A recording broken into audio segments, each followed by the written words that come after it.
भी नियम है महाराज, दीप का भी नियम। दिए में जो फूल बत्ती लगती है, गोल बत्ती लगती है, गोल वाली, ये बत्ती हमेशा कोई विष्णु भगवान की पूजन कर रहे हो, शिव जी की पूजन कर रहे हो, कोई अन्य देवता का अगर आप स्मरण कर रहे हो तो गोल बत्ती लगाई जाती है। भगवान के मंदिर में पूजन कर रहे हो तो गोल बत्ती लगाएं। लंबी बत्ती, लंबी वाली जो बत्ती होती है, लक्ष्मी की पूजन में, देवी पूजन में,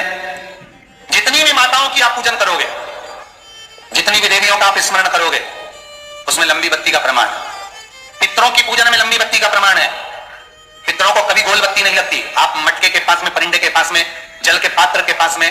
कोई भी अगर दिया लगाएंगे तो वहां गोल बत्ती रखकर लगाएंगे तो घर में लक्ष्मी नहीं टिकेगी। कई लोग कहते हैं कि परिंदे के पास, मटके के पास में, पानी के स्रोत के पास में जहां जल भरते हैं, ठंडा रखते हैं, टंकी रखते हैं, वहां पर मटके के पास बत्ती लगाओ, दिया लगाओ, पितर शांत रहेंगे। तो पितरों को शांत करो, मना नहीं है, पर दिया लगाने का नियम है कि पितरों को अगर आप दिया लगा रही हो मटके के पास, परिंदे के पास, या अमावस्या के दिन पितरों के लिए अगर दीप लगा रही हो तो गोल बत्ती अगर लगाओगी तो कार्य कभी सफल नहीं होगा। घर में लक्ष्मी नहीं टिकेगी, संपदा नहीं रहेगी, घर में कोई ना कोई बीमार पड़ा ही रहेगा। धन आएगा जाएगा, टिकेगा नहीं। इसलिए पितरों के लिए अगर दिया लगाना है, पूर्वजों के लिए दिया लगाना है, पितरों के लिए अगर दीप लगाना है तो लंबी बत्ती लगाइए, लंबी बत्ती।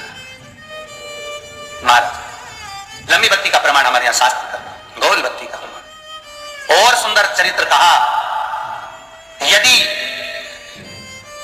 आपके जीवन में बहुत ज्यादा लक्ष्मी से तकलीफ है, कष्ट बहुत ज्यादा है, या संबंध खराब हो रहे हैं, बहू और बेटों के संबंध खराब हो रहे हैं, अदालत में बात चली गई कि लड़की और लड़के का तलाक होने वाला है,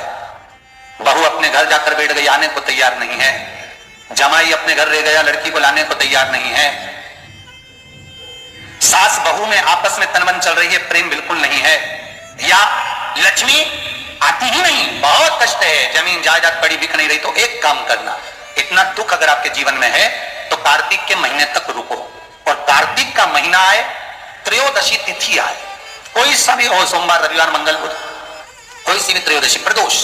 कोई सी भी प्रदोष तिथि आए, उस दिन तुलसी की लकड़ी, पहले से तुलसी आपके घर में अगर सूखी हो,